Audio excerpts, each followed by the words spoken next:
And Upendra గారు. Sir చూసారా మీ craze?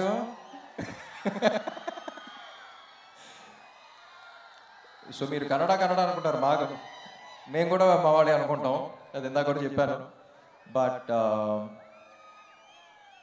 ఆయన ఒక ఇన్సిడెంట్ చెప్పారండి, ఇది చాలా ఇంపార్టెంట్, వినాలి. ఆయన ఫ్యాన్ కూడా కాదనుకుంటా ఒకప్పుడు.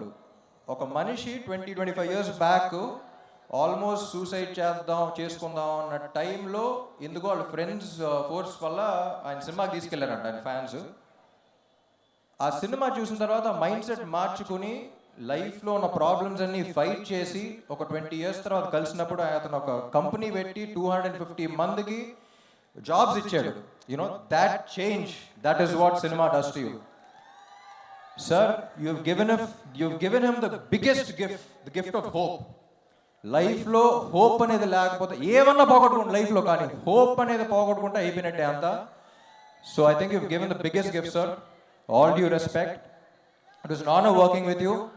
అండ్ అలాంటి సినిమా ఆయన చేసినందుకు నాకు తెలిసి అందరూ ఒక్కసారి గట్టిగా క్లాప్స్ కొట్టాలి. The kind of impact he's given, he deserves all the respect in this world.